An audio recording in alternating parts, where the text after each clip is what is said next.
It's 18 minutes after 7. You're still watching the AM show. We're going to be talking about child malnutrition or malnutrition in children in a bit. UNICEF has done some research. We'll get into the details of that and get some education on the subject. Definitely. Justice Beidou, my colleague, has also done a piece that we'll bring to you. But also still to come here on the show, Super Morning Show host on Joy FM, Kojo Yangsing, sits down with the flag bearer of the New Patriotic Party, Nana Addo Dankwa Akufo-Addo. That conversation is on talk here on the AM show this morning. You don't want to miss it. Yeah. You leave home. It's my second time. Okay, so details of that conversation will definitely come your way.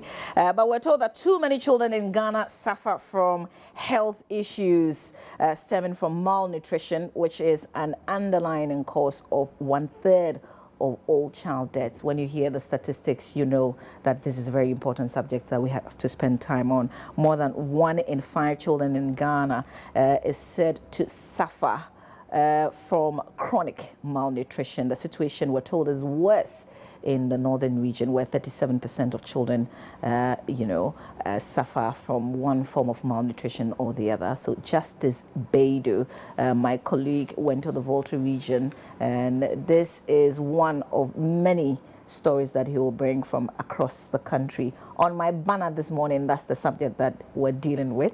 I will come back after we watch the story and introduce to you my guests, who are comfortably seated.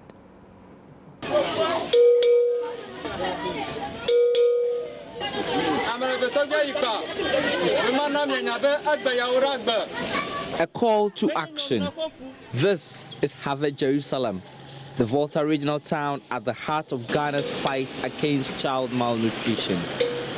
More than 10,000 children die every year of malnutrition, but very little is known about the problem in the country. Give me only breast milk for now. In this town, the Ghana Health Service, with support from UNICEF, has begun a program to draw public attention to the menace, using children who send their message through sketches like this one.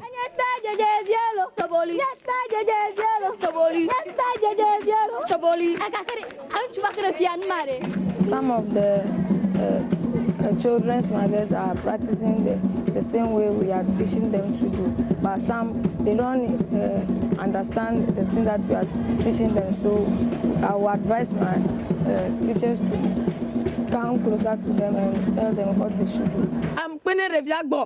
It has always been difficult creating change with aid money in many parts of Ghana.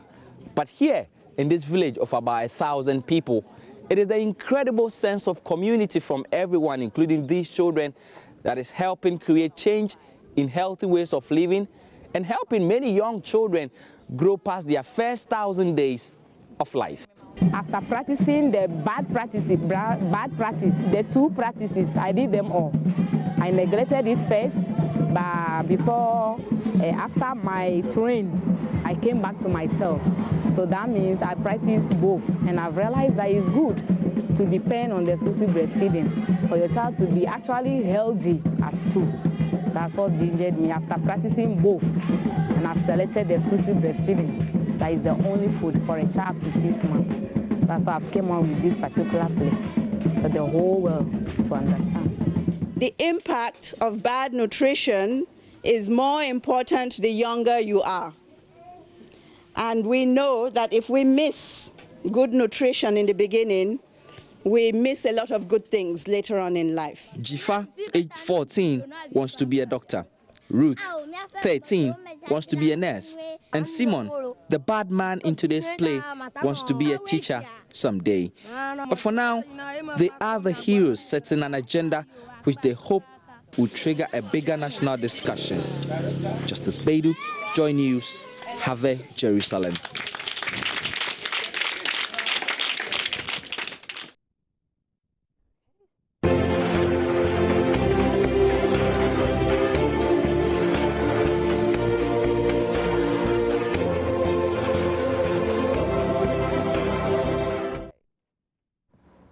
So whichever way we want to send the message. Once it gets to the core, the most important people, that's right.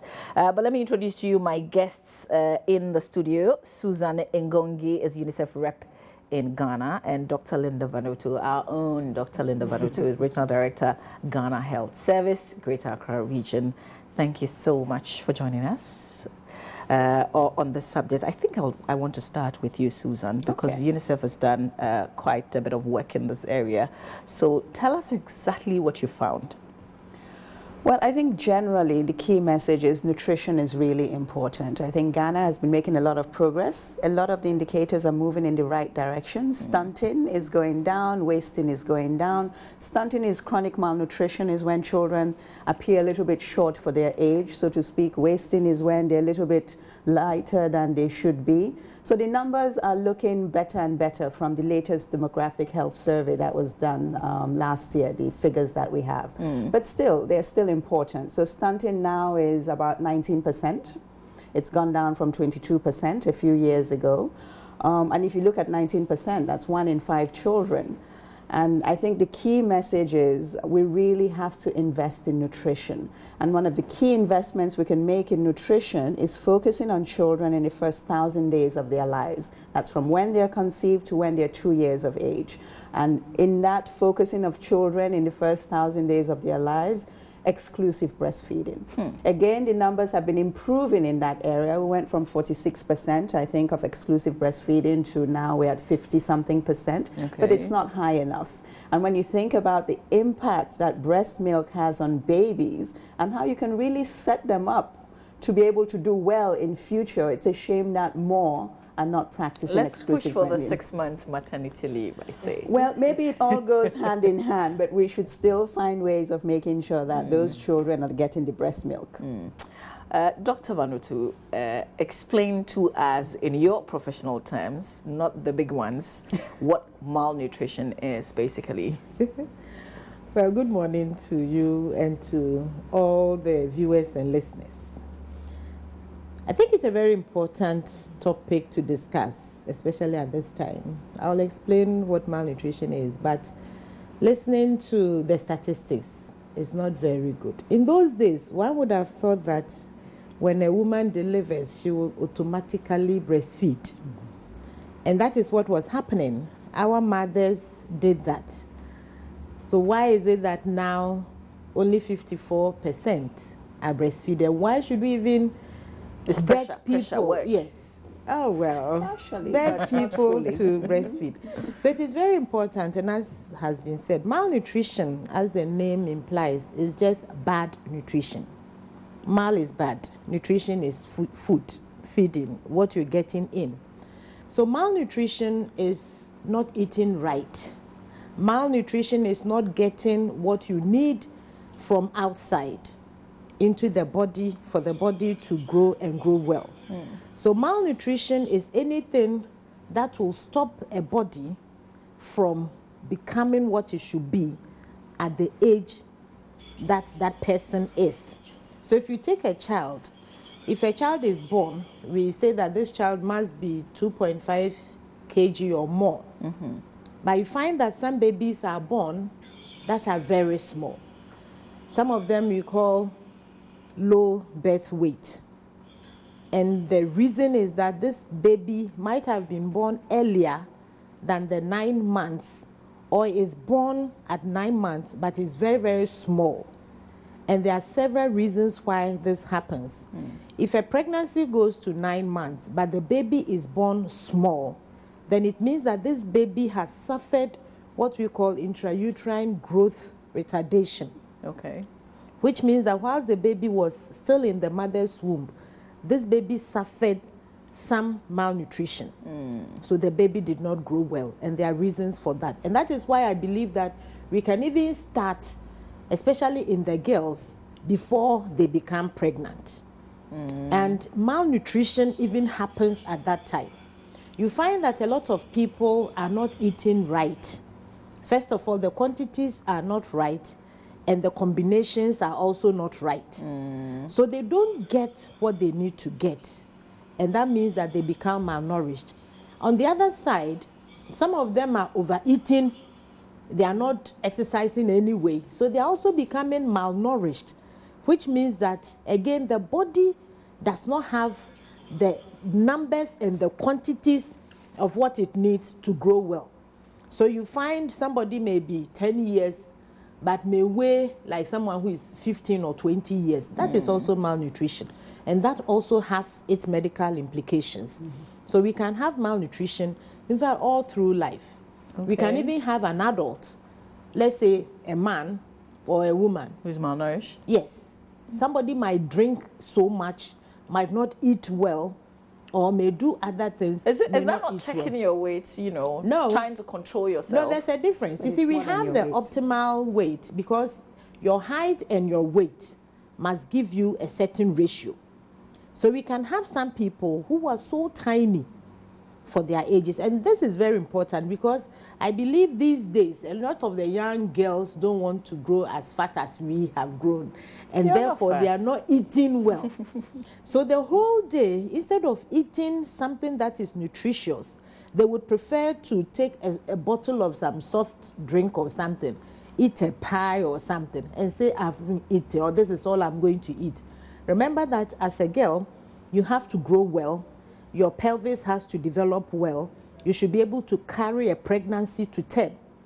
And you should not suffer because of the pregnancy. So it's very important that malnutrition is looked at throughout life. But as Susie said, the 1,000 days are very important because whatever the foundation is will determine what the future would be. Sure. Obviously, this is a very important subject. That's why UNICEF would pay attention to it. But tell us what exactly you've been doing on the ground. Well, we work a lot with Ghana Health Service and other partners.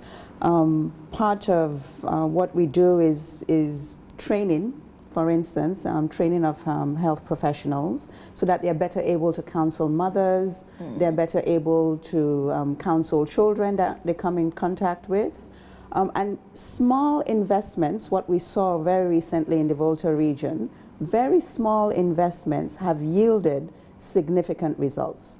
Because when you look at the amounts of money that UNICEF was able to support in the Volta region, it's not huge amounts of money. We're talking about 600,000 Ghana cedis, 500 and something thousand Ghana cedis.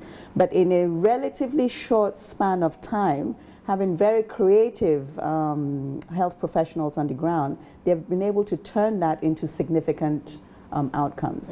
Nutrition, in my mind, is largely about behaviors. I mean, there's some very things that you need to get in your body at certain times, but it's helping people to adopt new behaviors that allows them to have a more nutritious life. If we're talking about breastfeeding children, for instance, maybe the maternity leave policy has a place in there, but for the vast majority of many, to be honest, that is not the biggest stumbling block. There are other things. When we talk about the availability of a nutritious diet within that which is available, many people can make better choices. They just don't know how to. So if you have staff on ground providing the services, telling people what to do, how to combine the foods, it makes a huge difference. And something that we saw recently in Volta is also using children as change agents. We had these... Like we saw in that play. Indeed, the smart kids who go around and do plays for communities. Excellent, excellent work. Just in bringing that which they have learned back to their communities, talking to their mothers, etc. It's making a huge difference. But I wanted to make two quick additional points. One is we focused on the body, what we can see. What we can't see is the brain. And there really is, it impacts the quality of our brain. If you look at a 2-year-old child who has been adequately nourished, and you look at one that has not been adequately nourished, you see different brain connections. The one that has been adequately nourished has more rich connections of the neurons in their brain, and everything that we do in life, whether we're school children, whether we're adults working, whether we're farmers, whatever we do in life, the quality of our thinking, the quality of our brain, quite frankly, influences that. And that's the aspect of nutrition that, sadly, because we don't see it, we tend to ignore it. I think most adults at this stage now, or many at least, will understand poor nutrition through non-communicable diseases such as diabetes, heart attacks, etc. Yeah? We're beginning to make that linkage. But with a child, maybe you don't make the linkage. Maybe the child weighs, maybe an infection is even. And you don't see that linkage, which for me is most important, because you're nipping the bud of what you can potentially do without even realizing. And the second thing is sanitation. I think really, quite frankly, children should just be separated from all fecal matter. We know from DHS results, for instance, that poor sanitation plays a much greater role now in Ghana as regards diseases for children than water does, for good reason. I think water, the coverage of water coverage rates are much higher than sanitation. Sanitation is still well below where it should be. A lot of children are coming in contact with fecal matter, and that causes diarrhea, that causes all sorts of things. And did you know that cholera and all of those things? And the system is very adaptive. When you've been attacked, the body has been attacked by these different microorganisms, at some point, the lining of your stomach changes, so it absorbs less nutrition. It's like the body is trying to protect itself. Just imagine what the spiral that does. So I think for me, two things. The first 1,000 days we really have to invest in, but also on the sanitation side, we just have to make sure that children are not in contact with fecal matter. And for that, you need toilets.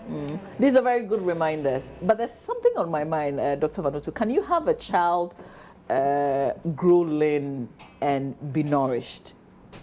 Because usually you want to see the child in a certain way. You want people to say, hey, Obana Kesio, you know, the child is growing well because the child looks big and everything. But if the child is small, can the child still be healthy? Yes, we can. A healthy child is not a very fat child. No, unfortunately. You know, we said that somebody can be very fat and also be malnourished. But from what has been said, if this child is absorbing what this child needs to absorb from the intestine is okay. If a child is malnourished, there's what we call the malabsorption, and that is what Susie was talking about. When this happens, whenever this child eats, instead of the body absorbing the nutrient from the food, it just passes through and goes away. So it becomes like a vicious cycle. So a child who is well nourished, you can see from this child's intelligence, as has been said, you can see from the blood level that is in this child. You can see from whatever cognitive thing this child can do. At this age, what can the child do? The child can do whatever a child must be able to do at that age. And this child doesn't look unhealthy. When you test, we take the child to the laboratory and everything. You test, everything is normal. That child is normal. You know, between 1 and 2, that's also a very critical age. Some children simply don't like to eat. You see, they don't gain a lot of weight. Physiologically, the gain in weight between 1 year and 2 years is not much. You see that a child who is 1 year old will weigh about 10 kilos. A child who is 2 years old may weigh about 12. But it is very, very, very important what this child is fed on. From birth till that time, because the brain is growing. And as was said, if any insult gets to this brain, that this brain doesn't get all that it needs to get and therefore does not develop well, this child's ability in terms of what he should be able to do is reduced. It can affect the thinking, it can affect everything, and even the way this child can play. That is very important. A well-nourished child will play well. A malnourished child, if we get to that stage, and we still have some in Ghana, where they sit and they don't do anything. Even if a fly comes to its nose, this child will be sitting there unconcerned. So it's very important that between the time that the baby is in the womb till the child is 2 years, we pay close attention. That is why it's important. You know, the other day you were talking about toilets. We went somewhere and we saw this little child who, it was on a Sunday morning, who had put a piece of paper on the ground somewhere. and was defecating. And I just looked at this little child. This child, I believe, is stunted because the way this child was behaving, you could see that this child is more than 4 years old, but is very short. Now this child, after defecating onto this piece of paper, tore another piece of paper from this book, put it in another spot, and then started defecating again on that one. Then the child tore another, and I just looked at this little, I said, how can this be?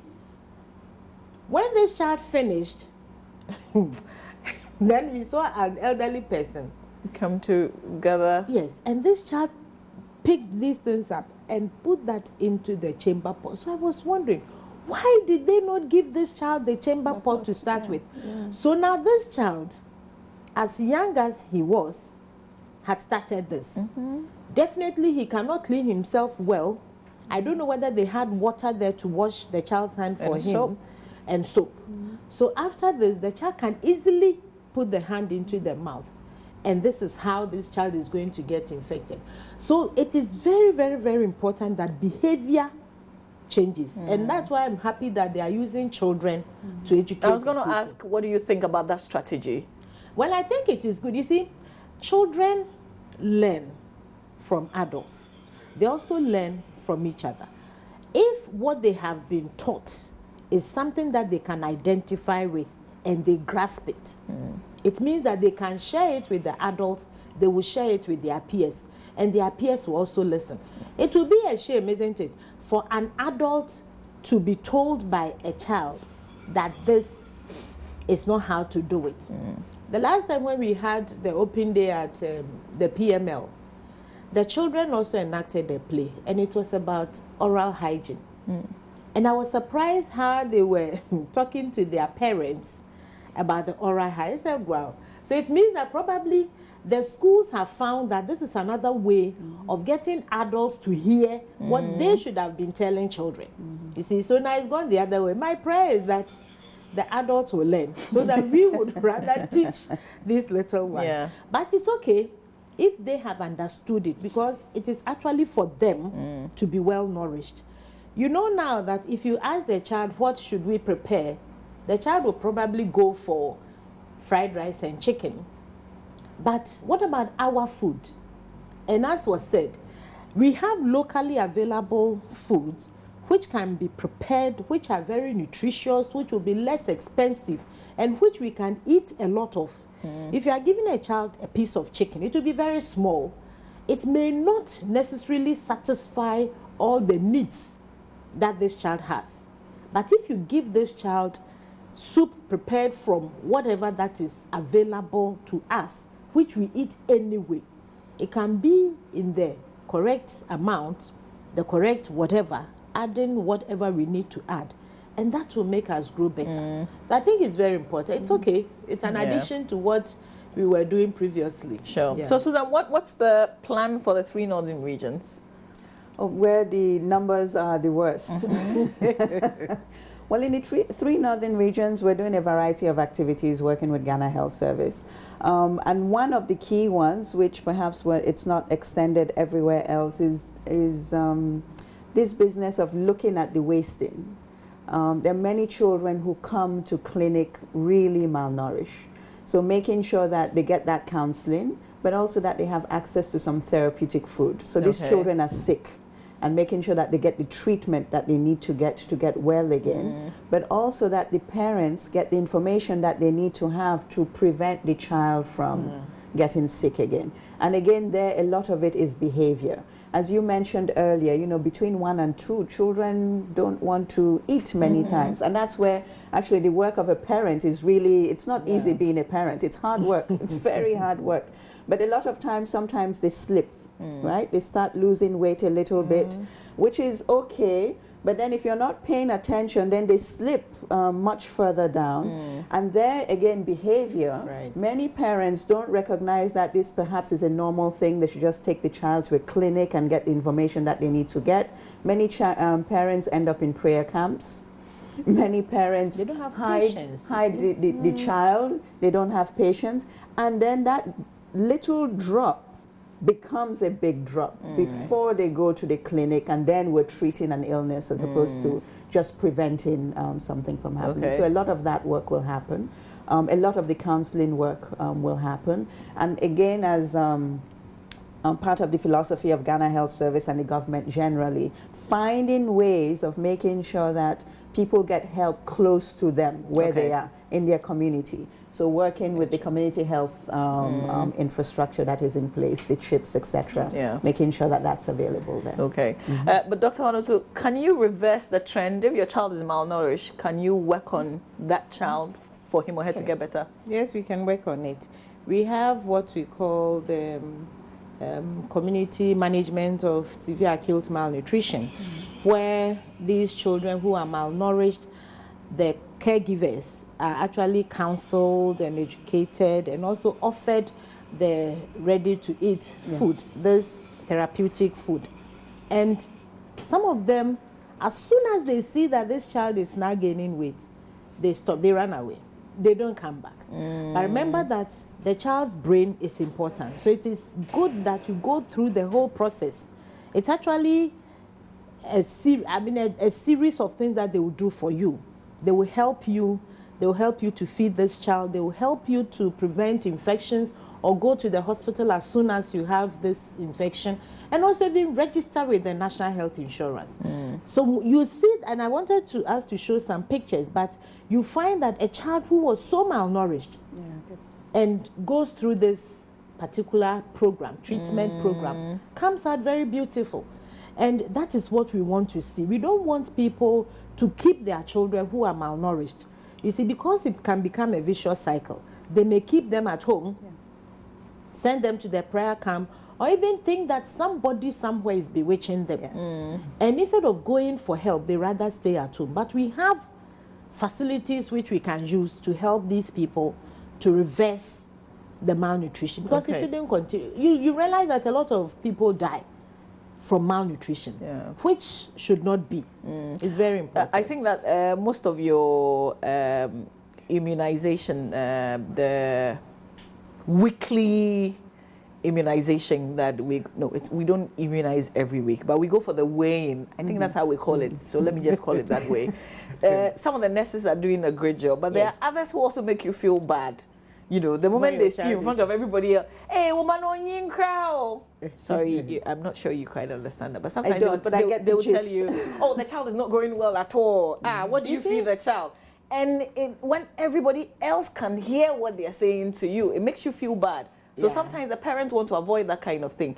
So do they expect the child to grow at a certain kg every month when you appear? But should that be the case? Because there are times that they repeat the weights, and some of the nurses don't want to hear repetition. You see, because probably this child is not feeding well, or the child fell sick, or the child had diarrhea for which he was not treated well, or one or two other reasons. So they need to find out what is happening. In fact, we even had at a point in time community involvement. So you realize that the parents were actually involved in checking the weight to see that when this happens, it means my child is not growing well. If the child is not growing well, what is the implication? So we had like these big boards where we had the road to health drawn. So you can go and check. If your child is in red, you know what it means. If your child is within the green, you know what it means. But if this is how our staff behave, then they also need a behavior change. I think they mean well, but the mode of communication. I mean, especially if you're a private person, you don't want people to hear what your personal business are. Thank you very much. All right, so we're getting, to almost the end of our conversation. Let me read this message from Paul Achim in Ofuase. So Paul is in Achim, Ofuase, sending this message saying, good morning, great topic for discussion. Breastfeeding, though, an age-long practice, is still suffering some challenge, notable among which is positioning and attachment. More so, support for breastfeeding activities within the sphere of contact for breastfeeding women is also dwindling. So we've got to work on the breastfeeding stuff. But I say that I think the men should also help because sometimes it's a lot of work. doing all the house chores, working and breastfeeding as well. It gets very tiring. You know, so now one of the things we're doing is this attachment and position is very, very, very important. You know, it is important to position the baby well. It's important to attach the baby well so that enough of what should go into the baby's mouth is there. There are misconceptions. That's why we sometimes have these things. One of them is that if I put the baby this way, the breast will cover the baby's nose and the baby will not be able to breathe. But it is not true. So they are taught even during the antenatal how to position the baby. The tummy touches you, the breast is in the baby's mouth. If you don't do that, then this baby sucks and sucks air. So next time when you put the baby to the breast, you find that this baby would not want to do it because nothing comes anyway. So we are doing that to teach them, and I think that is a very important point that he has raised. Okay. Another misconception is that the breast milk is not enough for the baby. So you find that people deliver, they go home, and within the first week, some of them think that the breast milk is not enough. You can have some putting bread in water, squeezing it, and feeding the babies with this water. Or somebody would go and buy the baby food. We cannot buy one in 3 days, so we have to stretch it. So we dilute it as much as possible, and they think that this will help. Or somebody will tell you that, give this baby water. Once you have given a lot of water, you have filled the baby's tummy. How much can this baby take from the breast? So it is very important that misconceptions are addressed for people to know that it is possible. And you see, Mama V, look at our work. I did exclusive breastfeeding. It is not easy, but it is possible. And the benefits outweigh the lack of time that we say is the reason for not doing that. The future benefits, the early benefits, your child will not be falling sick for you to be taking the child to the hospital. You will not give this baby the bottle which is not well cleaned that will give diarrhea. Yes, we don't have the time, but we can always find the time for the sake of this baby.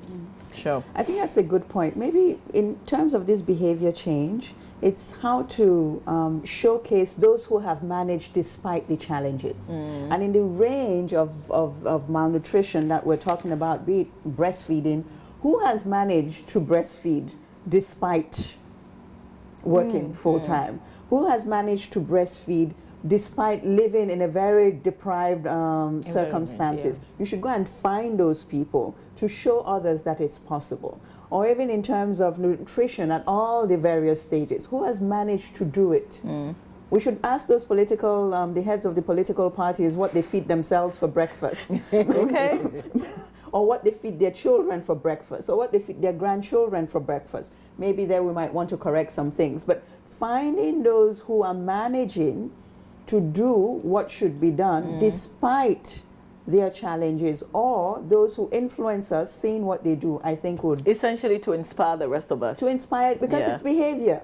Right? There are some people within their current circumstances, without changing anything, without having an additional income, without anything else, could have a more nutritious life. Sure, sure. And I appreciate all the points that you've made. We'll have to end the conversation here, but I pray that we practice what we've heard. Let me read this message from Kojo Intema. Kojo says, the regional director makes some very valid points about the fact that there are some good things that can be done to curb child malnourishment.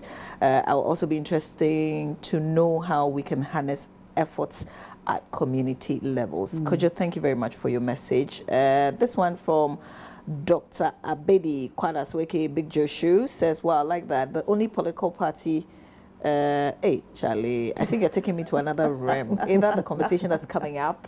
Next, this one says, malnutrition deaths in Ghana's hospitals ranges from 45 to 60%.